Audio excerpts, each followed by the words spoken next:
யூடியூப்களில் comedy வீடியோக்களை வெளியிட்டு ரசிகர் பட்டாளத்தை உருவாக்கி வைத்திருக்கும் இவர்தான் யூடியூபர் சதாப் ஜகாதி. மீரட் மாவட்டத்தைச் சேர்ந்த இவர் ஆரம்பத்தில் சவுதி அரேபியாவில் ஓட்டுநராக பணிபுரிந்து வந்தார். சவுதியில் இருந்து திரும்பிய பிறகு தனது சிறிய அறையில் இருந்தே எளிய காமெடி வீடியோக்களை உருவாக்கி அதனை யூடியூபில் வெளியிட்டு வந்தார். நாளடைவில் இவரது ரீல்ஸ் வீடியோக்களுக்கு வரவேற்பு அதிகரிக்க ஆரம்பித்தது. குறிப்பாக 10 ரூபாய் பிஸ்கெட் பாக்கெட்டை வைத்து இவர் பேசிய வீடியோ ஒரே இரவில் வைரலானது.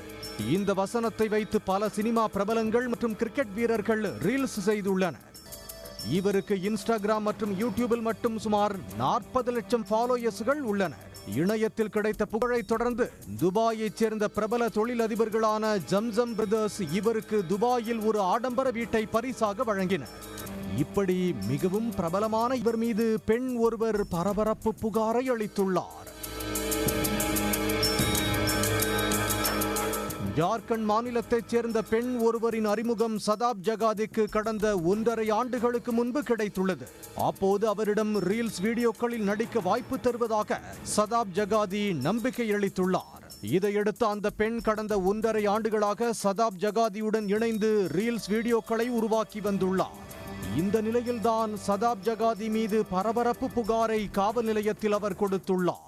அதில் ஜகாதி தன்னை சுமார் 1 வருடமாக சட்டவிரோதமாக அடைத்து வைத்திருந்ததாகவும் பல முறை பாலியல் வன்கொடுமை செய்ததாகவும் தெரிவித்துள்ளார்.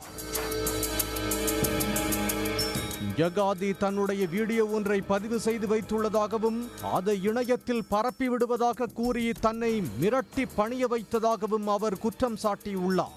இதை கணவரிடம் சொன்னால் விவாகரத்து ஆகிவிடும் என்ற பயத்தில் நீண்ட காலம் அமைதியாக இருந்ததாக கூறியுள்ளார். ஜகாதியின் மனைவியும் தன்னை தாக்கியதாகவும் உண்மையை வெளியே சொன்னால் கொலை செய்து விடுவதாக மிரட்டியதாகவும் அவர் தனது புகாரில் குறிப்பிட்டுள்ளார். ஆனால் இந்த குற்றச்சாட்டுகளை ஜகாதி திட்டவட்டமாக மறுத்துள்ளார். இது தன்னை சிக்க வைப்பதற்கான சதி என்று அவர் கூறியுள்ளார். அந்த பெண்ணின் குழந்தையின் கல்விக்காகவும் உணவு தேவைகளுக்காகவும் தான் மனிதாபிமான அடிப்படையில் மட்டுமே உதவி செய்ததாகவும் ஜகாதி வீடியோ ஒன்றை வெளியிட்டுள்ளார். தனது வீட்டில் உள்ள சிசிடிவி கேமரா பதிவுகளை சோதிக்கலாம் என்றும் சாட்சிகள் இருப்பதாகவும் அவர் தெரிவித்துள்ளார். எனினும் ஜகாதி மீது போலீசார் பாலியல் வன்கொடுமை வழக்கு பதிவு செய்துள்ளனர். இது குறித்து விசாரணை நடத்தப்பட்டு வருகிறது. சதாப் ஜகாதி கடந்த ஆண்டு ஒரு சிறுமியை வைத்து ஆபாசமான வீடியோக்களை வெளியிட்டதாக எழுந்த புகாரில் கைது செய்யப்பட்டு பின்னர் பிணையில் விடுவிக்கப்பட்டார். தற்போது மீண்டும் ஒரு புகாரில் சிக்கியுள்ளதால் அவர் விரைவில் கைது செய்யப்படலாம் என்று எதிர்பார்க்கப்படுகிறது. உடனுக்குடன் செய்திகளை தெரிந்து கொள்ள சன் நியூஸ் பெல் ஐகானை கிளிக் பண்ணுங்க.